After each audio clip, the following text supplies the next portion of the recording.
Hello, and welcome to episode 7 of the Desert Island Investor. It's a beautiful day here on the island. The sun is shining, so we've decided to have a bit of lunch on the beach. Food is all being kindly provided by Mark, and I believe all this came from Tesco's. It certainly did, Paul. And did you use your club card? I certainly did. As they say, Paul, every little helps. Right, so obviously there's a reason for all of this, because today you're going to be talking about your longest held large cap stock, which is Tesco. Correct. So let's get right into it.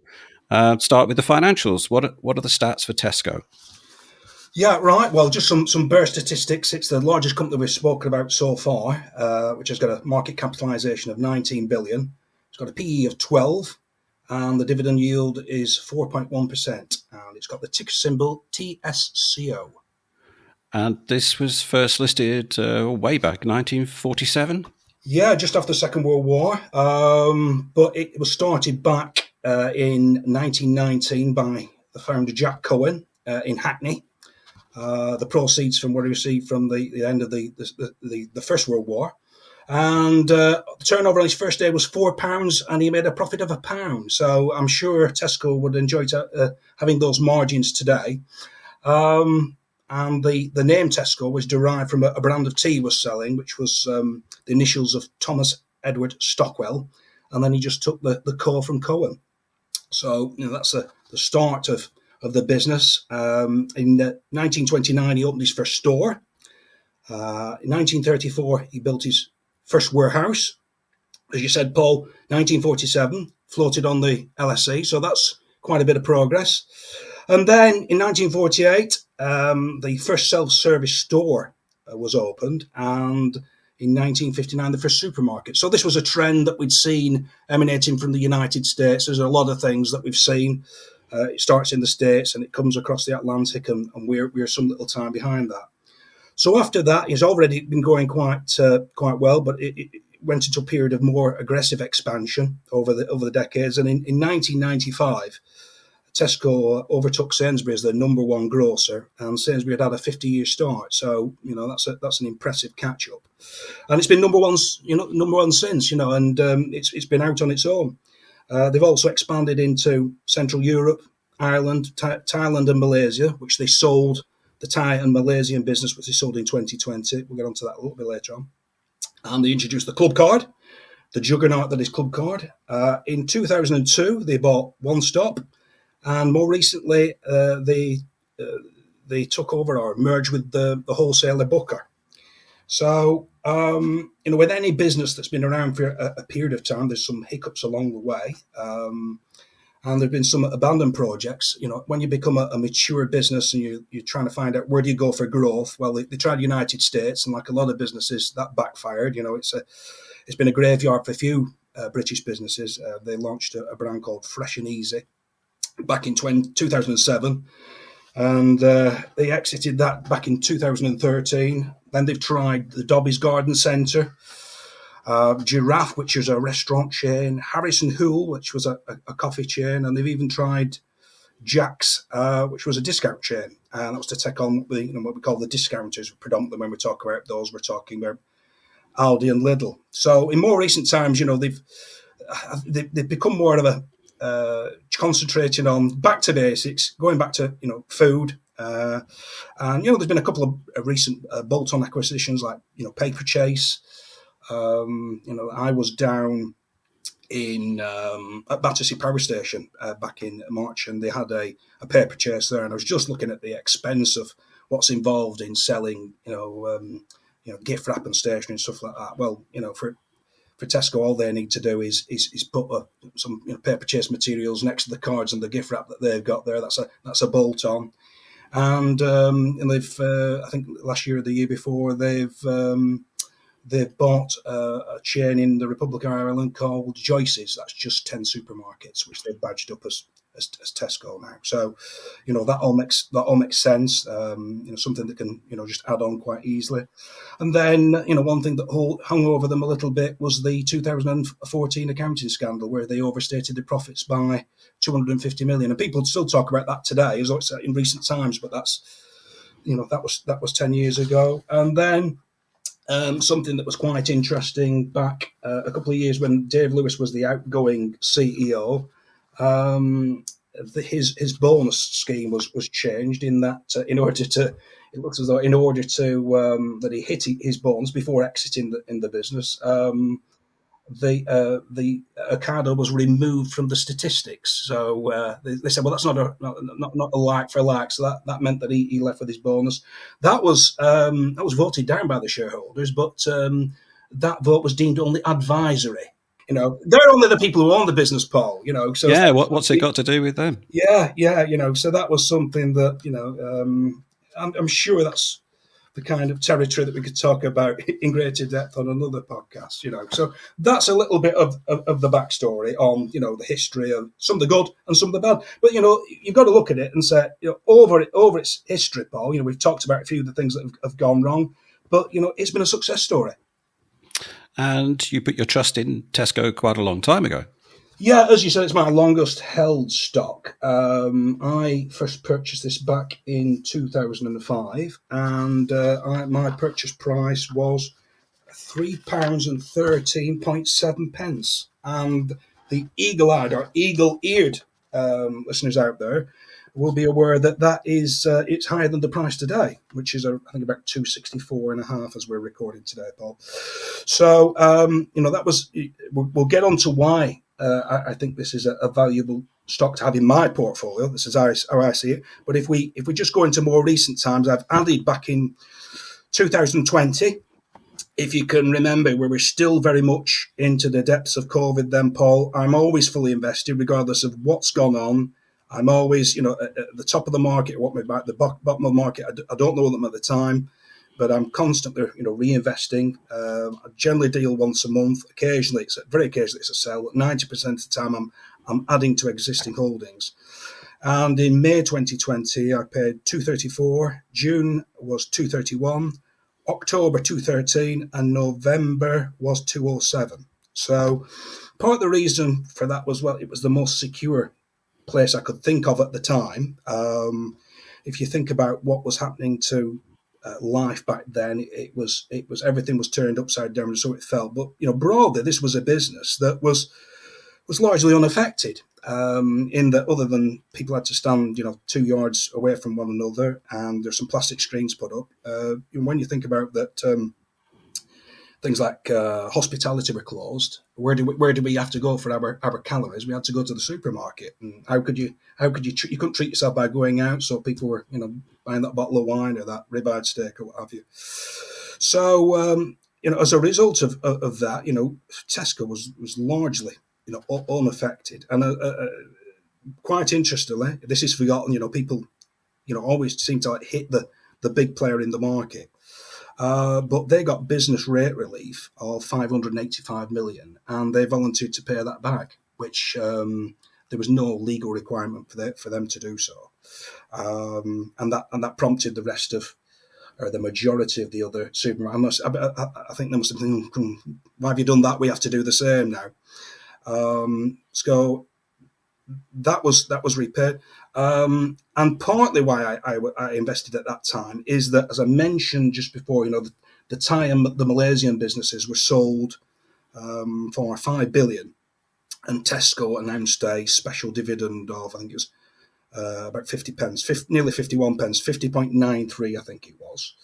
So I knew that when I was buying this Tesco stock, I'd be getting an element of that money back, and I was effectively parking that money for a while, whilst we found out what was going to happen, because we didn't know. We didn't know how long this was going to last, Paul, or we were very much into the unknown. And in fact, perhaps part of the reason that Tesco felt that they were having to pay back this business rate is that there was a lot of hoo-ha saying, "Oh, Tesco are paying the special dividend of 5 billion to the shareholders." But it was nothing to do with the profitability of day to day what they were doing. It was the sale of a business. So, again, it's another case of don't let the truth get in the way of a good story, or don't let this.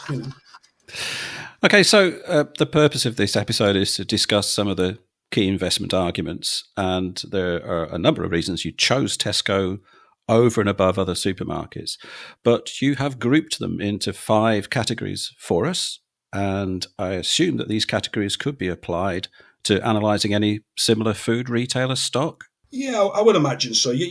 I've tried to keep them into a manageable group. 5's a nice round number. We'll work through them. Okay, so the first reason you've given is size. One of its thing that differentiates it is its size. It's the market leader, and it's got a dominant position. It's got 27.1% of the grocery market, and that's ahead of Sainsbury's by 14.8%. Now, interestingly, of that 27.1%, that's only stores that are badged up as Tesco. So the One Stop will be on top of that, and convenience stores that are selling Booker product won't be included in that 20. So it's probably something a little bit north of that. So there's a reason why they are number one in the marketplace, and I would suggest it's probably because people like shopping there. That's the reason. And perhaps a little bit, you might think it's a little bit odd, but one of the things is it's wafer thin margins. Tesco, I think their operating margin is just 3.8%. So there's a big myth that the supermarkets are profiteering from inflation or what have you. That's not in the figures. They're working on wafer thin margins, which means that it's difficult for people to come into the supermarket sector. Why would you? I think there's other things to keep people away. And in recent years, there's brands like Netto, Summerfield, Quick Save, and Safeway. They've all, do you remember those, Paul? They've all gradually disappeared. So it does give you the economies of scale. And Tesco have got that financial muscle. Now, given their size, they've got a multiple offering. They've got a finest range, and then they can, they can do the Aldi price match, and then they've got their own label, so they can slug it out where they need to be with the people who are called the discounters. And it enables them to target a wide demographic spread, from people who are relatively wealthy, to those that are shopping on a budget.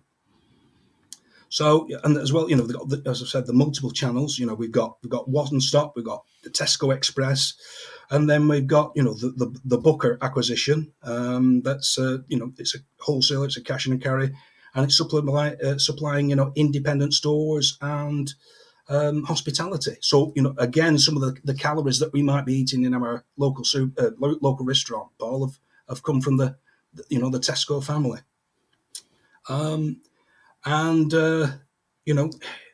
What's their offering? It's a one-stop shop. When I go to a large Tesco, and it's I can get everything there, which I want to do. It's not how going to the supermarket isn't really how I want to spend my time. I want to get my groceries, any homeware, petrol, pharmacy. It's all on one site. It's a bit like a bank raid. Once we've been to the supermarket and thrown everything in the car, come on, let's go. It's not something I don't want to dwell my time there. It's my time is more important than shopping at one supermarket, then picking up several things from two or three others.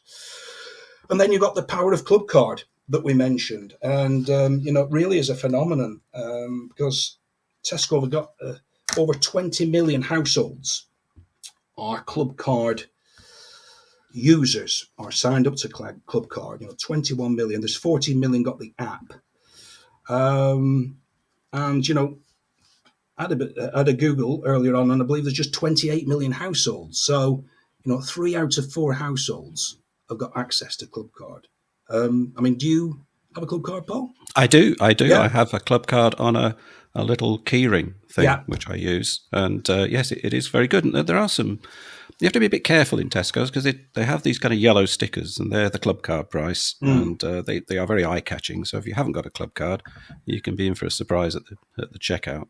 Yeah. But no, I use it quite a lot. And yes, it's good. Yeah, yeah. It's a Well, good thing. I think the other supermarket are trying to do their own kind of like nectar points and that kind of thing, But it really is.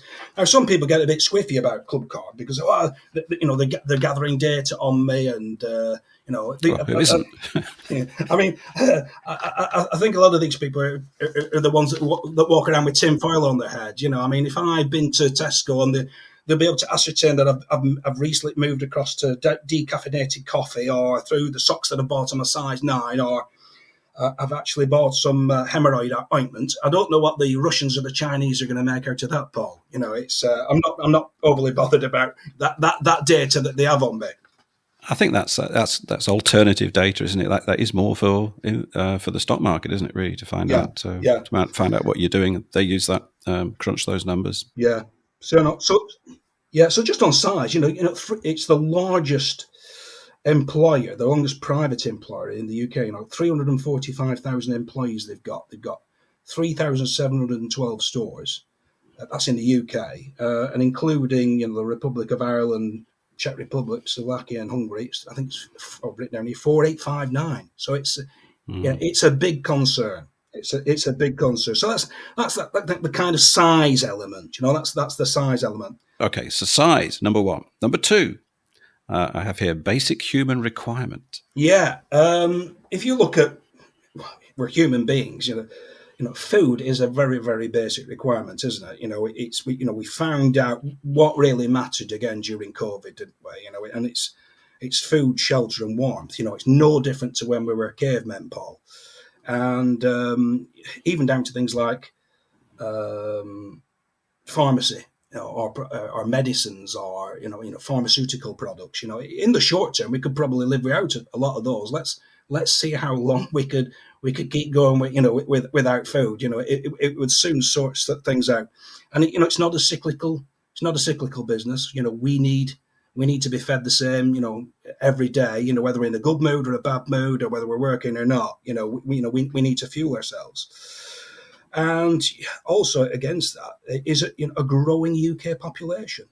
We've got an increasing population. It's well documented. I mean, just last week we heard about net migration was up 600,000. So irrespective of where those people have come from, Australia, America, China, Sudan, Eritrea, they've got to buy UK food in the UK. So that's another 600,000 bellies to fill. That's a basic kind of tailwind there. Unlike some other economies like Japan and Italy and Bulgaria, some of these countries, they're actually their populations are declining. So ours is continuing to grow. So on a supply and demand basis, then they both are there effectively with Tesco. Yeah. Number three, visibility. Yeah. So a lot of the businesses that are out there, I thought about the visibility. How many businesses can you go in and you can walk around and see what it does? That's it at a basic level. It doesn't tell you everything. You can't walk around the warehouse, but you can see the offering. You can see how busy it is. Are the shelves full? Is there a good choice? Just so you can walk around and get a feel for the business. And okay, you've been through to one supermarket. It's not going to be the same in Newmarket as it is in Edinburgh, but at least it can give you a little bit of an insight. You can have a little bit of a feel for what it's doing. And I think this is probably the main thing before I do any investment is, right, can I easily understand what it does, right? And you go to a supermarket, it's a basic business model, really, isn't it? You buy large quantities of somebody else, you stick it on a shelf, and you sell them in smaller quantities, don't you? And that's it, So I can understand at a basic level what it does. It's not overly difficult. It's the UK's largest employer. So given their size, we mentioned 345,000 employees. There's a good chance that one of your pals works for Tesco. They might be able to tell you what's been in the newsletter or how things are going there. Are they taking people on? Are they laying people off? So there's a lot of visibility. And the coverage that it gets. Almost every other day you'll be hearing how the supermarkets are doing, one against the other. it's very, very. It got a lot of coverage. It's not like some of the smaller businesses that we've talked about, Paul, whereby you'll get the results at the end of the year and the half year, and very little in between. You've probably got a feel for how this business is doing, and then you've got things like Kantar, which are excellent, and every 4 weeks on a Tuesday, it's always on a Tuesday, they release supermarket market share data on the market share and the pricing and what's whether it's been what the latest trends that the summer's here and there's a lot of barbecue stuff being sold and what have you. So it's what's Kantar then? What's that? Is that like Kantar are a data analytics and brand consulting company, Paul. Right, so they kind of provide all that information because information is really important for investors, isn't it? And absolutely. As you say, the smaller companies, they kind of keep the cards pretty close to the chest a lot of the time, but a big organisation like Tesco's can't really do that, can they? Yeah, I mean, they'll be able to. They'll have certain. It's maybe like saying what programs I've been watching. And there's 12 million people watched whatever it was, because they'll have people at home saying I watched that. They don't really know. They haven't counted the 12 million. They'll have a specimen of people that I don't know how many it'll be, and they'll say where was I shopping this week and what did I buy, and I would imagine that's how it works anyway. And then with the visibility, it's like a canary in the cage. I think that if we're given that with the visibility that we've got, if things start going wrong, I think we'll get a little bit of a warning that it's the numbers up. I don't think something's going to change overnight. I think we'll have time to act. And if we're on the island for 5 years, Paul, I'm pretty certain that when we get off it, Tesco will. We'd recognise what Tesco was in 5 years' time compared to what it is now. I don't think it's going to be something like. Trying to think of an example. Kodak and the iPhone, for example. The iPhone comes along, and all of a sudden nobody's taking the photographs to be developed at Boots, are they any longer? I won't say it was overnight, but very quickly, things changed, in that sector, and it's been weathering the storm quite well. Over the last 3 years, it's only one of what was called the Big Four to grow its market share. Okay. Number 4, cash generation. Yeah, well, something typical of retail in general is that you are getting paid a lot quicker than what you have to pay your suppliers. So the cash is coming in, and this helps that pay those all-important dividends that we like. And in Tesco's case, they've been doing quite an reasonably aggressive share buyback over the last couple of years. Which is 750 million last year, and this year. So and those shares are being cancelled. And just a little bit of an aside on that, and again, we might talk about this on another podcast in some depth. Is that the idea of share buybacks is to returning cash to shareholders. Well, generally, it's returning cash to the exiting shareholders. That's what happens. It's not the existing ones, but the number of shares come down, and the profit per share goes up through the earnings per share. Well, the earnings per share go up. But interestingly, after Tesco paid the 750 million for the shares and they cancelled them, the dividend is the same as the previous years. That's been maintained at 10.9 pence.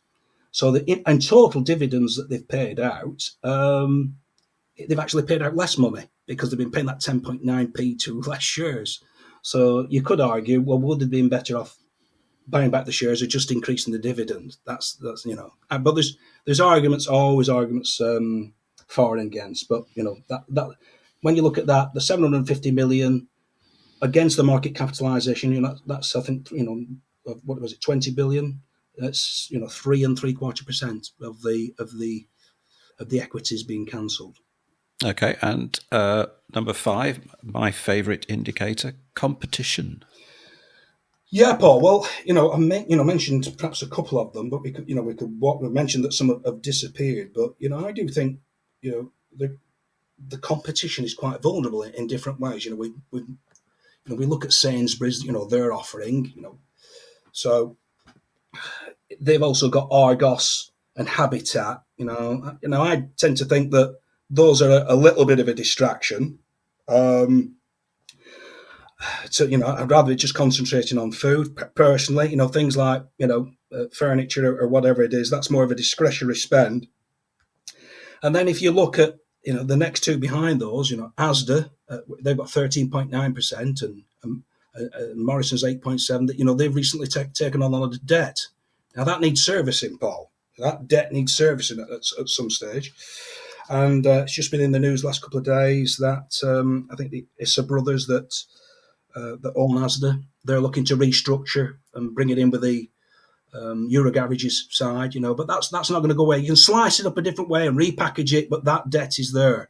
And when you're looking at those, as we mentioned, those wafer thin margins, how do you get it back?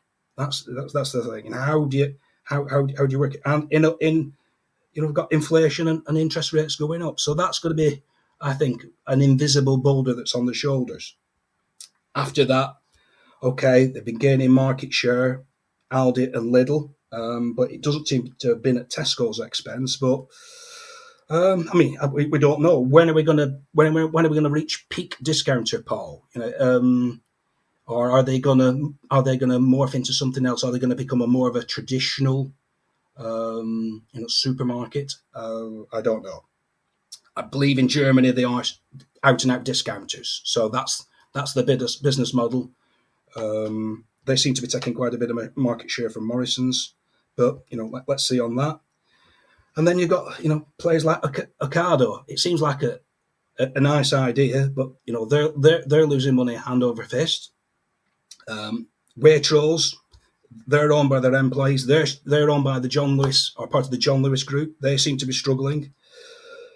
Iceland, predominantly frozen offering, couple of percent. I recently listened to Malcolm Walker on Desert Island Dish, not the Desert Island Investor, and he said, "Well, really, we shouldn't be in business. It's that small, so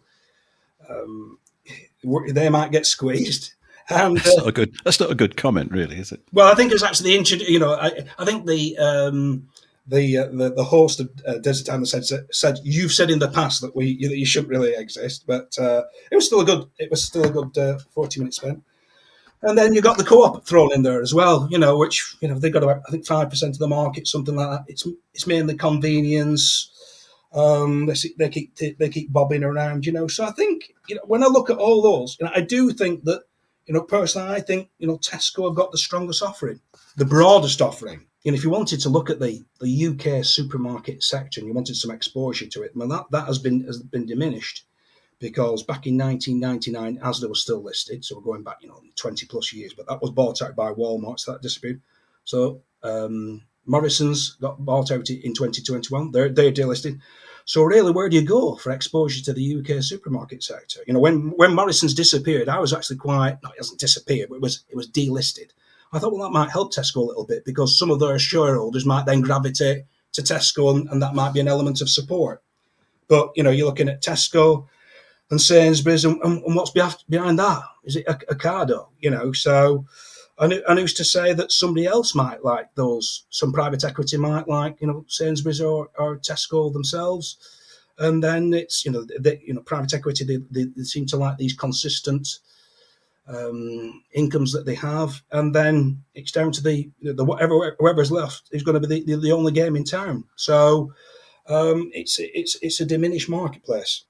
So this is a very mature business that's unlikely to go on a continued high growth phase. So what role does it play in your portfolio? Yeah, well, people say to me, it's what do you look for in a stock, and it's one of those answers. There's not one thing. It depends, and I see a portfolio as I describe some of these stocks like ballast, the foundation, or it's like compiling a football team. And I see Tesco as a defender. And when I first built my portfolio, it was defensive minded to start with. Let's make sure that if things go wrong, and we didn't know what was going to go wrong, did we, for a long period of time now until something like COVID comes along, and now we're through that, aren't we? But who's to say that we're not going to have, I mentioned the reason it's a basic human requirement. But what's to say we're not going to have COVID-27 or COVID-31 or potentially something a lot worse? We don't know. So I've got Tesco there. I know it's a mature business, right, and it's not going to go rampaging ahead. It's not going to multi-bag, right? But hopefully, there's a limited downside. So what that allows me to do when I've got these defensive stocks in place, it's a bit out. My growth stocks, they're the attackers. They're the ones that I'm looking to score the goals and go forward and hopefully score. Now they can go forward. Attacker can go forward because they know if it goes wrong, if they lose the ball, then they're not totally exposed. They've got the defence behind them. And it's a little bit like that. That's what I'm happy to have these more mundane stocks behind there protecting my more offensive players. Now, don't get me wrong. Occasionally, one of these defenders might score a goal or get a man of the match or something like that, and they might have their little moment in the sun. But I know these are more PC plod. If somebody says to me, well, it's not made a lot of money, over those years. I'm happy. I'm happy with that because I'm looking at the total return of the portfolio. I'm asking, different stocks to do different jobs for me. Okay, fantastic. Well, thanks very much for that, Mark. Now we're going to go straight in now to a question in a bottle. Because Mark's pushed my piano into the lagoon, so I can't play that little bit of music. So let's just go and have a look and see what's in the bottle.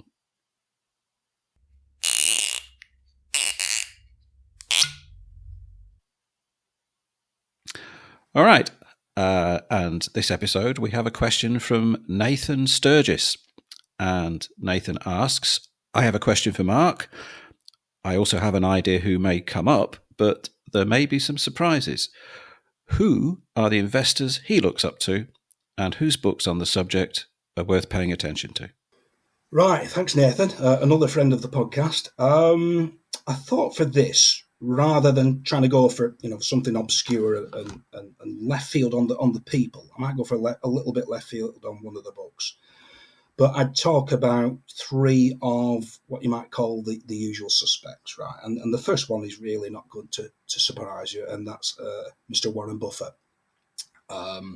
He casts a long shadow over the stock market and investing, and his success rate has been absolutely fantastic.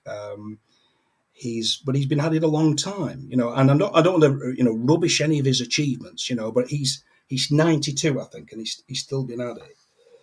He's still at it. I think he started when he was an adolescent, so for nearly 80 years he's been investing. And you've got to respect his enthusiasm. I think one thing I also respect about him is that despite his success, he still listens to Charlie Munger. He still listens to somebody else. I think that's important. That Charlie Munger can say, "I think you're off beam here. You need to do something different. Have you thought about that?" We don't know everything, but he was born to. With the greatest respect, a little bit into the lucky sperm club. He was in this. When you get 8 billion people on the planet, somebody like this is going to crop up.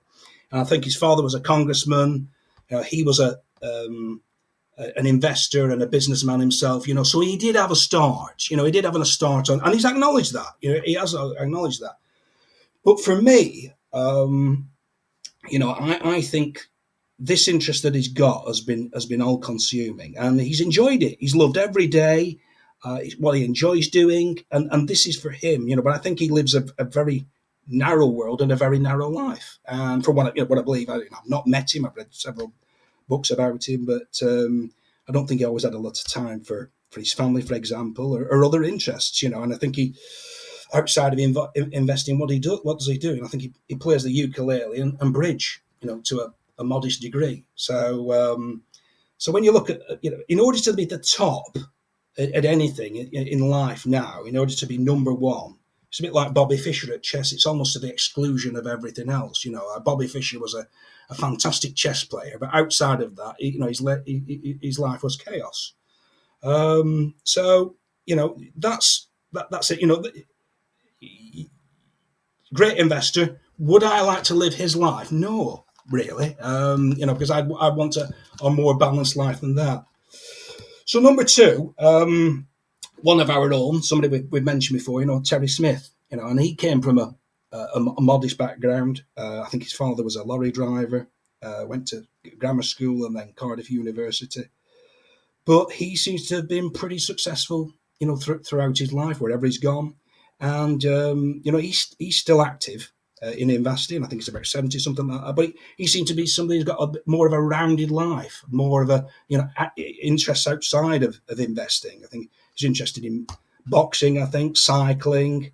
I think he flies, scuba dives, so that's a bit more. Even though he's still involved, there's things outside that I can relate to. It's not just investing for investing's sake, It's not what, again, down to him.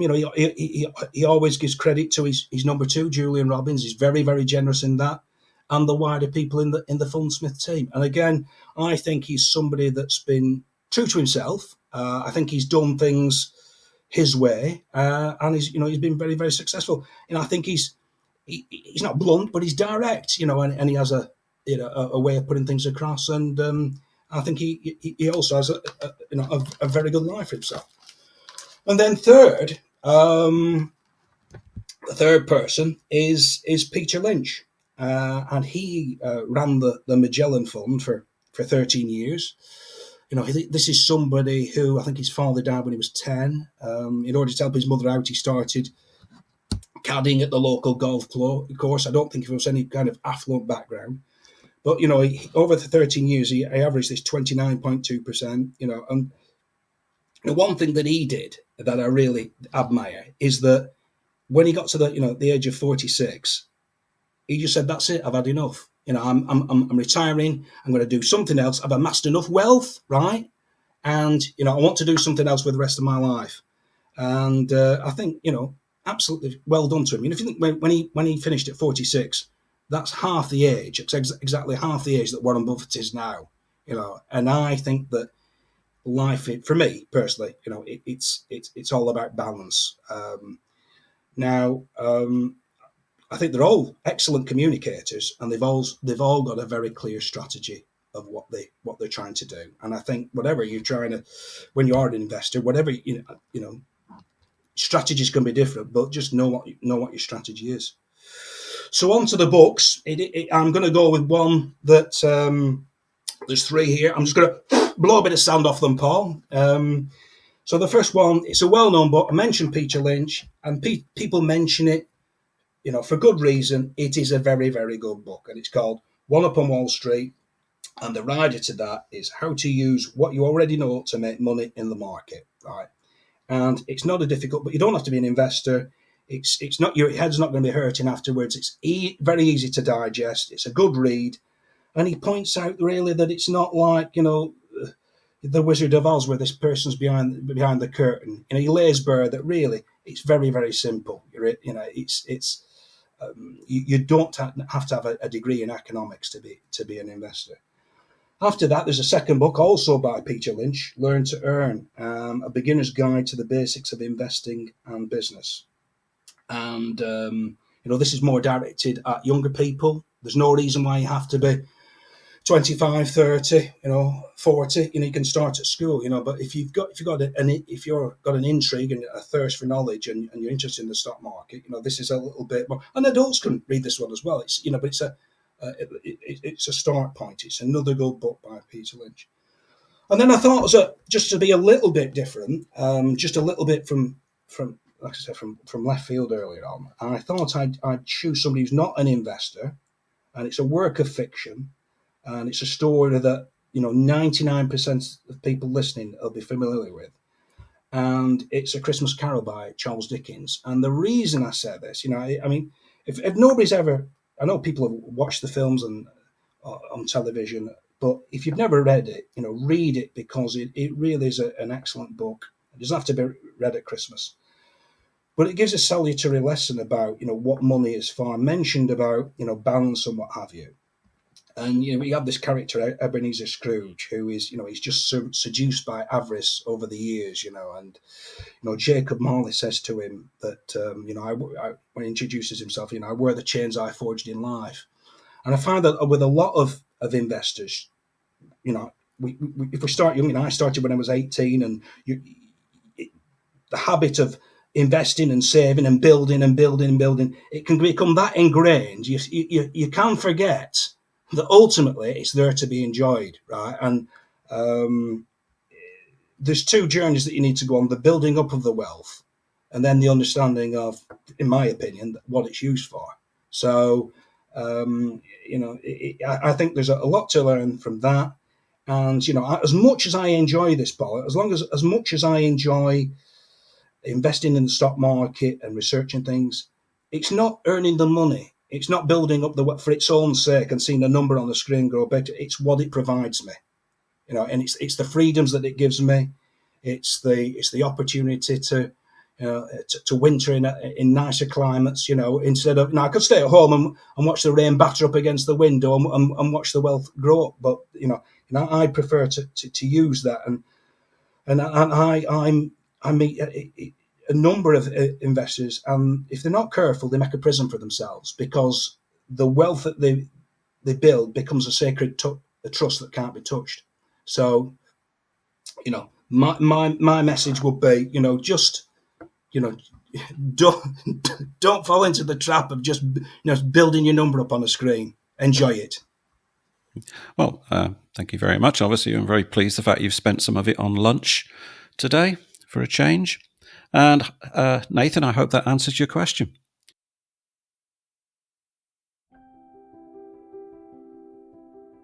Well, that's all for this episode. We hope that you enjoyed it.